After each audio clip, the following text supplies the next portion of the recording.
Hello दोस्तों, स्वागत करता हूं आप सभी का आपके अपने परिवार दीक्षित एजुकेशन अड्डा पर। दोस्तों एक बार फिर हाजिर हो चुका हूं लेकर आप सभी के लिए मोस्ट इंपॉर्टेंट क्लास है। अगर अब आपका एसएससी सीएचएसएल का एग्जाम बाकी है तो इस क्लास को मिस मत कीजिएगा। 100% ऐसे सवाल लेकर आया हूं जो आपकी परीक्षाओं में आपसे पूछे जा रहे हैं। आज की क्लास के अंदर हम सारे राज्यों के लोक नृत्य और जनगणना से संबंधित जो भी महत्वपूर्ण सवाल बनते हैं उन सवालों को पढ़ने वाले हैं और इसके अलावा बहुत ही महत्वपूर्ण इन्फॉर्मेशन देने वाला हूं इस क्लास के अंदर, उसको सुनकर जाइएगा। अगर आपका आने वाले समय में SSC MTS, SSC CGL tier 2, UP police constable, Delhi police constable कोई सा भी एक दिवसीय एग्जाम है तो आप सभी के लिए वो इन्फॉर्मेशन मोस्ट इंपॉर्टेंट साबित होगी। आइए शुरू करते हैं आज की क्लास, देखते हैं अपने सारे महत्वपूर्ण सवाल। दोस्तों ये क्वेश्चन नंबर 21 से शुरुआत हम कर रहे हैं। 20 क्वेश्चन हमने कल वाली क्लास में किए थे। अगर आपने कल वाली क्लास ना देखी हो तो कल वाली क्लास भी आप देख कर जाइएगा। दोस्तों हमारा अगला सवाल पूछा गया कि ला लीगा ट्रॉफी का संबंध किस खेल से है? टेनिस से है, फुटबॉल से है, शतरंज से है, क्रिकेट से है? दोस्तों आपको बता दें ला लीगा ट्रॉफी इसका संबंध होता है फुटबॉल से, तो आपके ऑप्शन में फुटबॉल देके रखा होगा, यही आपका राइट आंसर होगा। अगर आपसे पूछ लिया जाए संतोष ट्रॉफी, कौन सा? संतोष। अगर आपसे पूछा जाए संतोष ट्रॉफी, ये दोस्तों किससे संबंधित होती है? फुटबॉल से। आपको दोस्तों याद होगा संतोष ट्रॉफी 2022, संतोष ट्रॉफी 2022 किसने जीती थी? केरल ने जीती थी। किसको हराया था? पश्चिम बंगाल को दोस्तों हरा दिया था, आपको ये बात याद रखनी है। और संतोष ट्रॉफी 2023 ये दोस्तों किसने जीती है? कर्नाटक ने। किसने? कर्नाटक ने जीती है। ये बात आपको याद रखनी है। बहुत ही अच्छे लेवल के सवाल हैं जो आपकी परीक्षाओं में आपको नंबर दिलाएंगे। अगर आपसे दोस्तों पूछ लिया जाता है गोल्फ, दोस्तों गोल्फ, एक गोल्फ का दोस्तों बहुत ही महत्वपूर्ण है, आपको नोट करके रखना है। गोल्फ से संबंधित राइडर कप, कौन सा? Ryder Cup. अगर आपसे क्वेश्चन पूछा जाए कि राइडर कप का संबंध किससे है? गोल्फ से। शतरंज, दोस्तों शतरंज से आपको याद होगा दोस्तों 1 से 2 कप मैंने आपको नोट कराए थे। Khetan Cup, Khetan Cup, Naidu Cup, Naidu Cup, इनका संबंध किससे है? ये शतरंज से संबंधित हैं। आइए चलते हैं अगले क्वेश्चन की ओर। हमारा अगला क्वेश्चन पूछा गया है all time favourite for children किसकी पुस्तक है? गीतांजलि श्री की पुस्तक है, रस्किन बॉन्ड की पुस्तक है, जावेद अख्तर की पुस्तक है, विकास स्वरूप की पुस्तक है? दोस्तों आपको बता दें all time favourite for children ये किसकी पुस्तक है? तो आपको ध्यान में रखना है ये रस्किन बॉन्ड की पुस्तक है। आपका ऑप्शन नंबर बी बिल्कुल राइट आंसर होगा, इसको आप ध्यान में रखें। दोस्तों रस्किन बॉन्ड इनकी एक पुस्तक का नाम कमेंट कर और छापकर आपको बताना है। अगर हम बात करें गीतांजलि श्री, आपने इनका नाम सुना होगा। वर्ष 2022 में अंतर्राष्ट्रीय इंटरनेशनल बुकर पुरस्कार, अंतर्राष्ट्रीय बुकर पुरस्कार किसको मिला था? 2022 में गीतांजलि श्री को मिला था। लेकिन किस लिए दिया गया था? रेत समाधि। किस लिए दिया गया था? रेत समाधि के लिए दिया गया था। और 2023 वाला दोस्तों किसको मिला है? जॉर्जी गोस्पिडनोव, इनको मिला है 2023 वाला। आपको ये सब बातें याद रखनी है। अगर दोस्तों आपको याद होगा दोस्तों रस्किन बॉन्ड इनकी एक पुस्तक का नाम जल्दी से आपको कमेंट करके बताना है। विक्ट्री सिटी, विक्ट्री सिटी ये दोस्तों किसकी पुस्तक है? ये दोस्तों पुस्तक है सलमान रुश्दी की, सलमान रुश्दी इनकी पुस्तक है। इसको भी आप थोड़ा याद रख लें, आपकी परीक्षा में सवाल बन सकता है। आइए चलते हैं नेक्स्ट क्वेश्चन की ओर। हमारा नेक्स्ट क्वेश्चन पूछा गया कि अंडमान व निकोबार से कौन सी डिग्री चैनल अलग करता है? मोस्ट इंपॉर्टेंट सवाल, आपकी परीक्षाओं में कई बार पूछा गया सवाल। अंडमान को निकोबार से कौन अलग करता है? 8 डिग्री अक्षांश, 9 डिग्री अक्षांश, 10 डिग्री अक्षांश या 49 डिग्री अक्षांश? दोस्तों आपको बता दें अंडमान को निकोबार से अलग करने वाली डिग्री रेखा कौन सी है? 10 डिग्री अक्षांश। आपका ऑप्शन नंबर सी बिल्कुल राइट आंसर हो जाएगा, इसको आप ध्यान में रखें। अगर हम बात करें महत्वपूर्ण फैक्ट को लेकर तो दोस्तों आपको याद रखना है 8 डिग्री अक्षांश मालदीव, मालदीव को लक्षद्वीप से, लक्षद्वीप, मालदीव को लक्षद्वीप से अलग करने वाली रेखा कौन सी है? 8 डिग्री अक्षांश। ये बात आपको याद रखनी है, बहुत ही अच्छा सवाल है। जल्दी से कमेंट करके बताएं 9 डिग्री अक्षांश किसको अलग करती है? इसका जवाब आपको कमेंट करके बताना है। 49 डिग्री अक्षांश आपको याद होगा यूएसए से कनाडा को अलग करती है, यूएसए से कनाडा, यूएसए से कनाडा को अलग करने वाली रेखा कौन सी है? 49 डिग्री अक्षांश। ये बात भी आपको ध्यान में रखनी है। आइए चलते हैं नेक्स्ट क्वेश्चन की ओर। हमारा नेक्स्ट क्वेश्चन हमसे पूछा गया कि विश्व में गेहूं का सबसे बड़ा उत्पादक देश कौन सा है? भारत है, चीन है, ऑस्ट्रेलिया है, चिली है? दोस्तों आपको बता दें विश्व में गेहूं का सबसे बड़ा उत्पादक देश अगर आपसे पूछा जाए तो आपको नाम याद रखना है चीन। चीन जो है विश्व में गेहूं का उत्पादक राज्य है, उत्पादक देश है सबसे बड़ा। अगर आपसे क्वेश्चन पूछ लिया जाता है कि भारत का दोस्तों किसमें स्थान है पहला पूरे विश्व में, तो आपको याद रखना दुग्ध उत्पादन में। अगर क्वेश्चन आपसे पूछा जाए कि दुग्ध उत्पादन में भारत का दोस्तों पूरे विश्व में कौन सा स्थान है, पहला स्थान है। और दोस्तों अगर आपसे पूछा जाए ऑस्ट्रेलिया, ऑस्ट्रेलिया दोस्तों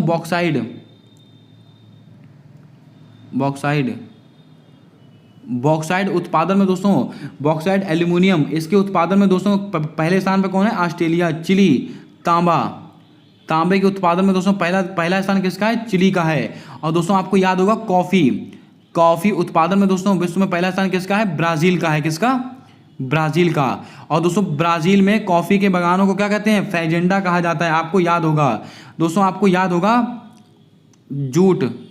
अगर आपसे क्वेश्चन पूछा है जूट उत्पादन में भारत में पहला स्थान किस राज्य का है, तो आपको नाम याद रखना है ये दोस्तों जूट उत्पादन में वेस्ट बंगाल, किसका, पश्चिम बंगाल का है। और दूसरा स्थान दोस्तों किसका, दूसरा स्थान है आपके बिहार का। किसका, दूसरा स्थान है आपका बिहार का जूट उत्पादन में। सवाल बहुत ही महत्वपूर्ण है, इसको आप नोट कर लें। और दोस्तों अगर आपसे पूछ लिया जाए कॉफी उत्पादन में भारत का कौन सा राज्य पहले स्थान पर है, कर्नाटक। कौन सा स्थान है, कर्नाटक। कॉफी उत्पादन में भारत में पहले स्थान किसका है, कर्नाटक का है। आपको याद होगा बाबा बुदान की पहाड़ी कहां पर स्थित है, कर्नाटक में स्थित है। ये बातें आपको नोट करके रखनी है। आइए चलते हैं नेक्स्ट क्वेश्चन की ओर। हमारा अगला क्वेश्चन पूछा गया कि पंडित रविशंकर को भारत रत्न कब प्रदान हुआ था, 1998, 2001, 1999, 2009। मोस्ट इंपॉर्टेंट सवाल रहेगा आपकी परीक्षाओं को ध्यान में रखते हुए, क्योंकि आपकी परीक्षा में अब दोस्तों आपसे डायरेक्ट सवाल नहीं पूछा जा रहा है कि दोस्तों पंडित रविशंकर किस वाद्य यंत्र से संबंधित है, लेकिन दोस्तों आपसे सवाल कैसा पूछा जा रहा है, पंडित रविशंकर को दोस्तों कौन सा पुरस्कार मिला था, यानी कि रुक्मणी देवी अरुणडेल को कौन सा पुरस्कार कब मिला था। ये ऐसे सवाल पूछे जा रहे हैं आपकी एसएससी सीएचएसएल की परीक्षा में। तो आपको दोस्तों इस डायमेंशन से तैयारी कर जाना है अगर आपका अभी एग्जाम बाकी है। पंडित रविशंकर को भारत रत्न कब दिया गया था, तो आपको नोट करना है वर्ष 1999 में। आपका ऑप्शन नंबर ए बिल्कुल सही जवाब होगा। पंडित रविशंकर का संबंध किससे है, तो आपको सबको पता होगा, सितार वादक हैं। कौन है ये दोस्तों, सितार वादक हैं। आप सबको ये बातें तो पता ही होंगी। अगर आपसे पूछ लिया जाए वर्ष 2001, आपको दोस्तों याद आ रहा होगा लता मंगेशकर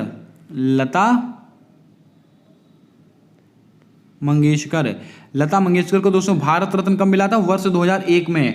और दोस्तों अगर आपसे पूछ लिया जाए लता मंगेशकर चौक, इसका उद्घाटन दोस्तों कहां पर हुआ है, ये दोस्तों अयोध्या में हुआ है। और अगर आपसे एक क्वेश्चन और पूछा जाए कि लता मंगेशकर जी को किस देश का सर्वोच्च सम्मान प्राप्त है, फ्रांस का। और फ्रांस का दोस्तों कौन सा सम्मान है, लीजन द ऑनर अवार्ड। ये बात आप नोट कर लें। आइए चलते हैं महत्वपूर्ण तथ्य की ओर। दोस्तों बहुत ही महत्वपूर्ण जानकारी लेकर आप लोगों के सामने हाजिर हुआ हूं। आप सब दोस्तों इन जानकारी को जरूर सुनकर जाएं। दोस्तों आप सब जानते हैं कि एसएससी के एग्जाम अभी दोस्तों शुरू होने वाले हैं, यानी कि एसएससी एमटीएस हो गया, एसएससी सीजीएल टियर 2 हो गया, आपका एसएससी टियर 2 होगा। दोस्तों इन सब परीक्षाओं में जो सवाल आपसे पूछे जाते हैं, यानी कि दोस्तों सटीक सवाल, उसके लिए मैं आप लोगों के लिए एक ब्रह्मास्त्र वाली ई नोट्स लेकर आया हूं। जी हां दोस्तों, आपके लिए 2 ई नोट्स मैं यहाँ पर दिखाने वाला हूँ, इनको आप बहुत ध्यानपूर्वक समझिएगा। दोस्तों जीके जीएस के ई नोट्स, इसके अंदर दोस्तों आपको बहुत ही कंसाइज रूप में, यानी कि दोस्तों बहुत ही छोटे रूप में आपको हिस्ट्री, पॉलिटी, ज्योग्राफी, साइंस और इकोनॉमिक्स, ये सब टॉपिक वाइज आपको पढ़ने को मिलने वाला है। यहाँ पर केवल ऐसे टॉपिक दोस्तों यहाँ पर कवर किए गए जो आपकी परीक्षाओं में आपसे पूछे जाते हैं, यानी कि दोस्तों जो आपको नंबर दिलाएंगे, आपके माँ बाप के सपने को पूरा करेंगे। आप देख सकते हैं आपको पूरा दोस्तों परफॉर्मेंस दिख रहा होगा। दोस्तों यहाँ पर एक है करंट अफेयर का नोट्स, यानी कि दोस्तों आपको जनवरी से लेकर जुलाई तक की पूरी करंट अफेयर मिलने वाली है यहाँ पर एक क्वेश्चंस के रूप में। यानी कि दोस्तों आप देख सकते हैं history, polity, geography, science, economics, विविध स्टैटिक जीके कैसी जो आपके एसएससी में पूछी जा रही है। और दोस्तों बहुत ही अफोर्डेबल प्राइस में दोस्तों इसको लेकर हाजिर हुए हैं। अगर आप दोस्तों केवल करंट अफेयर के ई नोट्स खरीदते हैं तो आपको 60 रुपीज़ पे करने होंगे ओनली। और दोस्तों अगर आप केवल जीके जीएस के नोट्स खरीदते हैं तो आपको केवल 60 रुपीज़ पे करने होंगे। और दोस्तों इससे सबसे बड़ी बात, अगर आप दोस्तों करंट अफेयर और स्टैटिक जीके दोनों के नोट्स लेना चाहते हैं, जिसके अंदर दोस्तों आपको सारे स्टैटिक जीके के पोर्शन जो कि आपकी परीक्षाओं में बनते हैं, वो दोस्तों आपको टॉपिक वाइज पढ़ने को मिलने वाले हैं बहुत ही कंसाइज रूप में। यानी कि दोस्तों आप इन नोट्स को पढ़कर 25 में से 18 से 19 सवाल आसानी से बना सकते हैं। और ठीक वैसे ही करंट अफेयर जनवरी से लेकर जुलाई तक का पूरा करंट अफेयर का निचोड़ आपको मिलने वाला है। और दोस्तों इसका जो रेट है वो केवल 99 रुपये आप लोगों के लिए रखा गया है। लेकिन अगर आप इसको 15 अगस्त से पहले परचेस कर लेते हैं तो आपको 75 रुपये ही इसके लिए पे करने पड़ेंगे। इसका जो लिंक है मैंने डिस्क्रिप्शन बॉक्स में और दोस्तों कमेंट बॉक्स में पिन करके रखा है, आप वहां से इसको विजिट कर सकते हैं, इसको परचेस कर सकते हैं। बहुत ही सुनहरा मौका है, बहुत ही लल्लन टॉप नोट्स हैं आप सभी की परीक्षा को ध्यान में रखते हुए। आइए चलते हैं नेक्स्ट क्वेश्चन की ओर। हमारा दोस्तों नेक्स्ट क्वेश्चन यहां से शुरू हो रहा है, इसको आप देखिएगा। दोस्तों हमारा नेक्स्ट क्वेश्चन पूछा गया कि कोशिकांग जो जंतु कोशिका में पाया जाता है क्या कहलाता है? हरितलवक, कोशिका भित्ति, तारक का इनमें से कोई नहीं। यानी दोस्तों ऐसा कौन सा कोशिकांग है जो केवल जंतु कोशिका में पाया जाता है? तो दोस्तों आपको याद रखना है, इसके अंदर तारक का आपका बिल्कुल राइट आंसर होगा, इसको आप याद रखेंगे। मोस्ट इंपॉर्टेंट सवाल है, आपकी परीक्षा में पूछा गया सवाल है। अब दोस्तों बात करते हैं कोशिका। कोशिका की खोज किसने की थी? Robert Hooke. कोशिका की खोज किसने की थी? रॉबर्ट हुक ने की थी। और अगर आपसे क्वेश्चन पूछा है जीवित कोशिका की खोज, अगर आपसे पूछा जीवित कोशिका की खोज किसने की थी? लिवन हॉक इन्होंने की थी दोस्तों जीवित कोशिका की खोज। और दोस्तों सन 1665 के आसपास की थी, इसको भी आप थोड़ा याद रखेंगे। और कोशिका का अध्ययन क्या कहलाता है? तो आपको याद होगा साइटोलॉजी। कोशिका का अध्ययन क्या कहलाता है? साइटोलॉजी कहलाता है, ये बात भी आपको ध्यान में रखनी है। आइए चलते हैं नेक्स्ट क्वेश्चन की ओर। हमारा अगला क्वेश्चन हमसे पूछा गया कि रक्त समूह की खोज किसके द्वारा की गई थी? William Harvey, Carlan Steiner, Carolus Linnaeus, Robert Whittaker. दोस्तों आपको बता दें रक्त समूह यानी कि रक्त समूह की खोज किसने की थी? कार्लन स्टीनर ने की थी। आपका ऑप्शन नंबर आपका ऑप्शन नंबर बी बिल्कुल राइट आंसर होगा, इसको आप ध्यान में रखेंगे। अगर आपसे पूछ लिया जाता है विलियम हार्वे, इन्होंने दोस्तों रक्त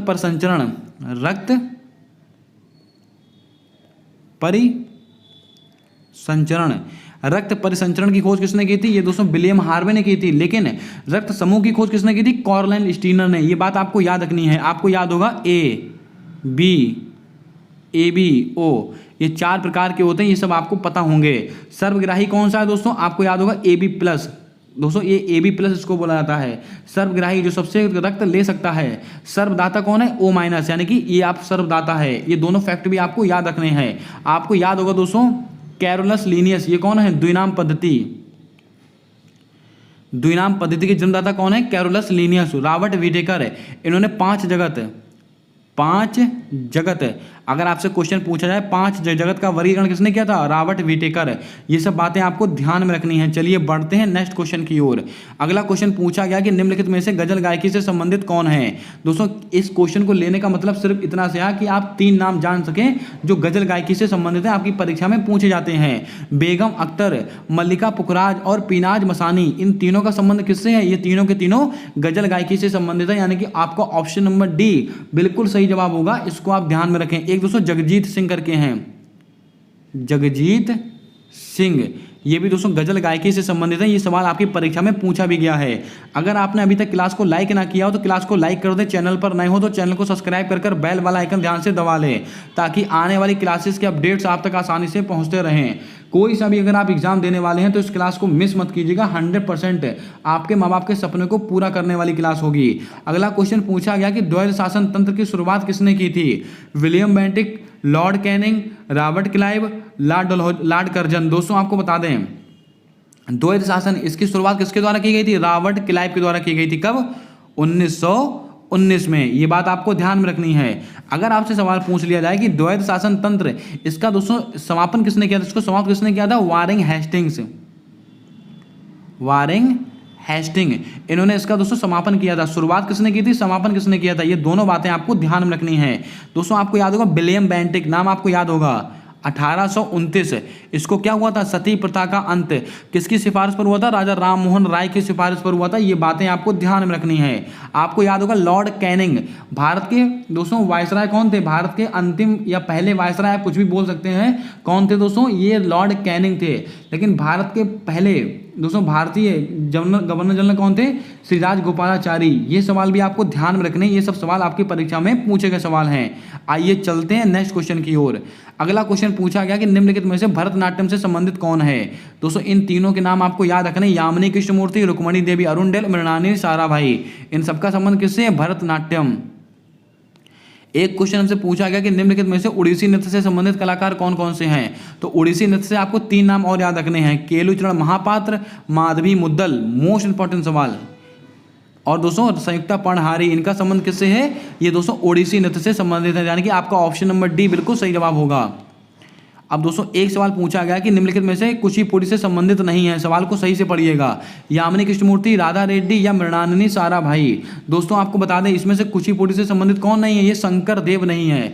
श्रीमद शंकर देव का संबंध किससे है, सत्रिया से। इनका संबंध किससे है, ये दोस्तों सत्रिया से संबंधित है। और सत्रिया कहाँ का क्लासिकल नृत्य है, आपको याद होगा असम का है। कहाँ का, असम का है।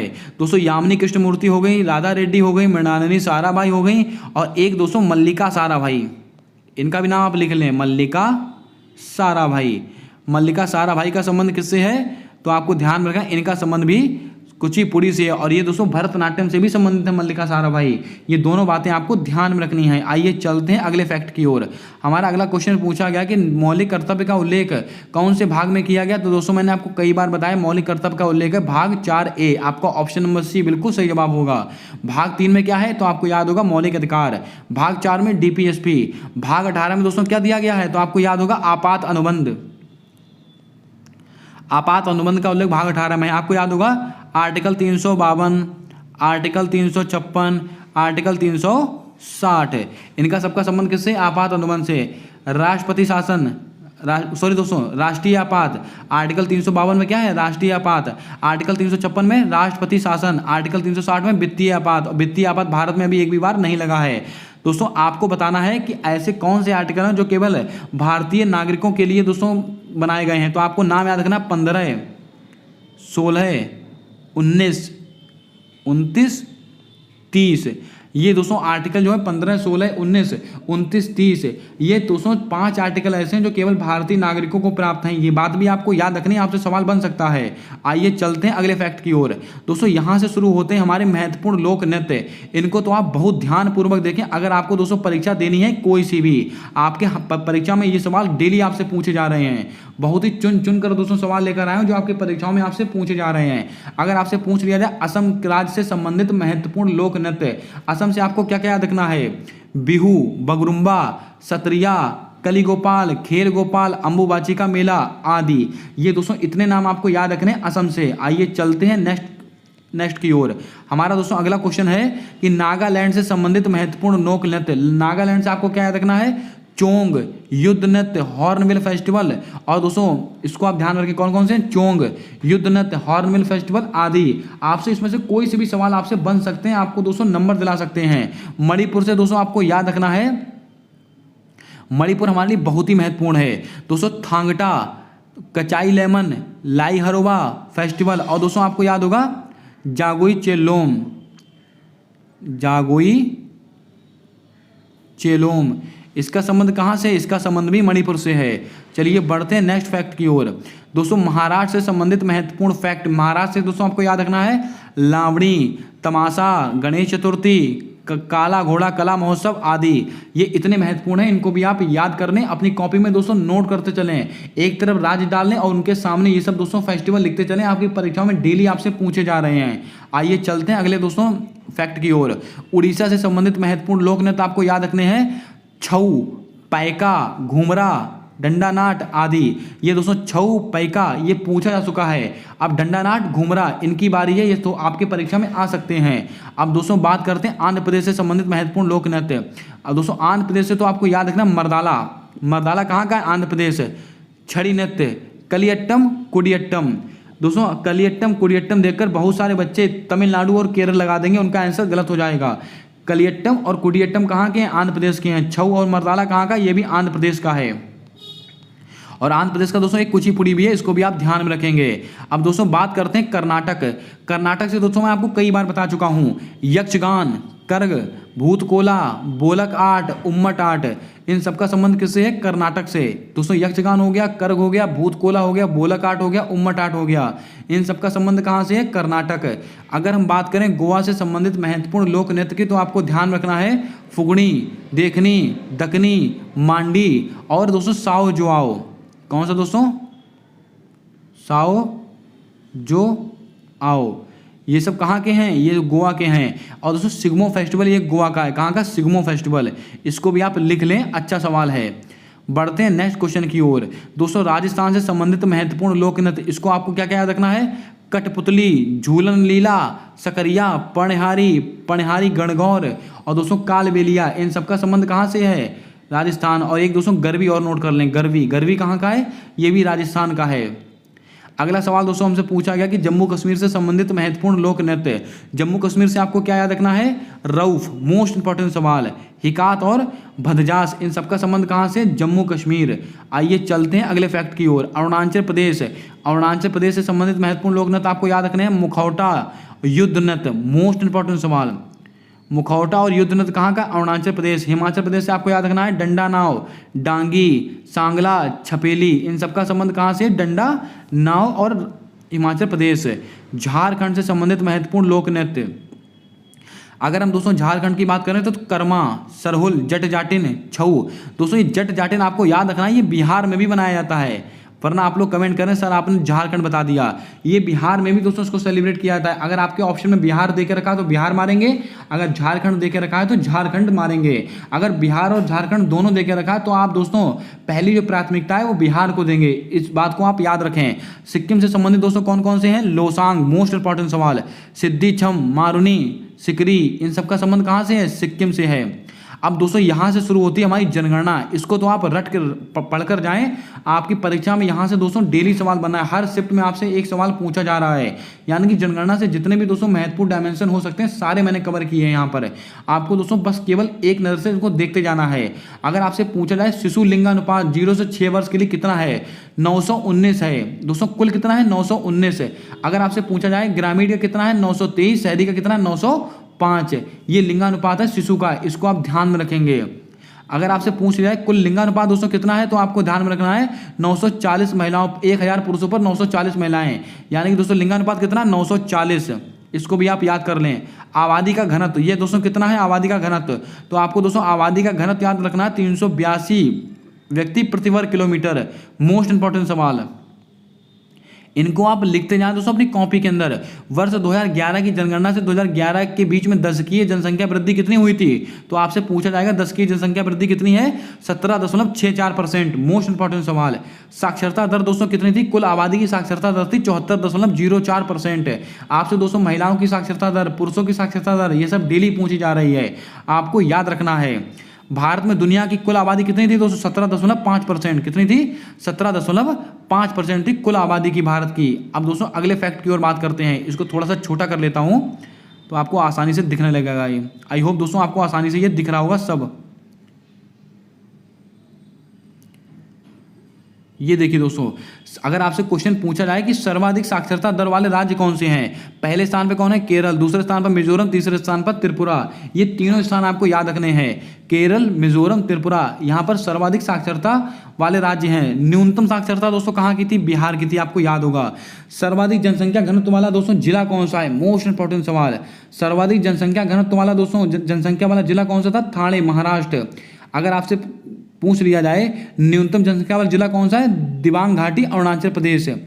ये सवाल बहुत ही महत्वपूर्ण है, इनको तो आप नोट करके जाएं दोस्तों। सर्वाधिक जनसंख्या घनत्व वाला दोस्तों अगर राज्य पूछेगा जनसंख्या घनत्व तो दोस्तों कहाँ का है दोस्तों, आपको याद होगा हरियाणा, सॉरी दोस्तों बिहार का है। और सबसे कम जनसंख्या घनत्व कहाँ का है, अरुणाचल प्रदेश का है। लेकिन पूछा क्या गया है सबसे अधिक जनसंख्या वाला जिला, तो आपको याद रखना ठाणे, महाराष्ट्र। न्यूनतम जनसंख्या वाला जिला दोस्तों कौन सा है, तो आपको याद रखना दिबांग घाटी, जो कि अरुणाचल प्रदेश में स्थित है। दोस्तों अधिक जिलों वाला राज्य कौन सा, उत्तर प्रदेश, ये तो आपको पता होगा, यहाँ पर 75 जिले हैं, आपको याद होगा। भारत की साक्षरता दर दोस्तों कितनी थी, 74%, और इसमें से पुरुष 74.04% थी, और इसमें इससे पुरुषों की दोस्तों कितनी थी, पुरुषों की थी दोस्तों आपको याद रखना है 82.14%। मोस्ट इंपॉर्टेंट सवाल है, आपकी परीक्षा में डेली पूछा जा रहा है। महिलाओं की साक्षरता दर कितनी थी, 65.46%। अगर आपसे बात करें सर्वाधिक साक्षरता दर वाला जिला कौन सा है, ये सवाल बहुत ही महत्वपूर्ण, आपकी परीक्षा में पूछा भी गया है। अगर आपसे क्वेश्चन पूछा जाए कि सर्वाधिक साक्षरता दर किस जिले की थी, शेरछिप, लेकिन सरछिप ये कहाँ पर स्थित है, ये दोस्तों मिजोरम में स्थित है। और न्यूनतम साक्षरता दर वाला जिला कौन सा, अलीराजपुर, ये कहाँ पर स्थित है, मध्य प्रदेश। और ये दोनों सवाल आपकी परीक्षा में पूछे भी गए, आप चेक कर सकते हैं। सर्वाधिक साक्षरता दर वाला केंद्र शासित प्रदेश कौन सा है, लक्षद्वीप, मोस्ट इंपॉर्टेंट सवाल। सर्वाधिक साक्षरता वाला केंद्र शासित प्रदेश कौन सा है? लक्षद्वीप। और सबसे कम साक्षरता वाला कहाँ पर है? दादर नगर एवं हवेली। ये दोस्तों आपको केंद्र शासित प्रदेश भी याद रखने हैं और आपको दोस्तों क्या जिले भी याद रखने हैं और दोस्तों राज्य भी याद रखने हैं। रिवाइज कीजिएगा। सर्वाधिक साक्षरता दर दोस्तों कहाँ की है? केरल की। दूसरे स्थान पर मिजोरम की। तीसरे स्थान पर त्रिपुरा की। और सबसे कम साक्षरता दर किस राज्य की है? बिहार की। सबसे अधिक साक्षरता दर वाला जिला कौन सा है? सरछिप, जो कि मिजोरम में स्थित है। सबसे कम साक्षरता दर वाला जिला कौन सा है? जो कि अलीराजपुर है, मध्य प्रदेश में। सबसे अधिक साक्षरता दर वाला केंद्र शासित प्रदेश कौन सा है? लक्षद्वीप। सबसे कम साक्षरता वाला केंद्र शासित प्रदेश कौन सा है? दादर नगर एवं हवेली। ये कुछ महत्वपूर्ण फैक्ट्स थे जो आपकी परीक्षाओं में डेली आपसे पूछे जा रहे हैं, जो मैंने आपको नोट करा दिए। अब आप कमेंट करके बताएं कि आज की क्लास आपको कैसी लगी, कैसा लगा आज का कंटेंट। अगर क्लास पसंद आई है तो क्लास को लाइक कर दें, चैनल पर नए हो तो चैनल को सब्सक्राइब कर बेल वाला आइकन ध्यान से दबा लें, ताकि आने वाली क्लासेस के अपडेट्स आप तक आसानी से पहुंचते रहें। अगर आपको इसका PDF चाहिए तो आप हमारे टेलीग्राम चैनल को ज्वाइन कर सकते हैं। उसका लिंक मैंने कम्युनिटी पोस्ट में पोस्ट करके रखा हुआ है, वहां पर जाइएगा और दोस्तों ज्वाइन कर लीजिएगा। इसकी डेली PDF मैं वहां पर अपलोड कर देता हूं।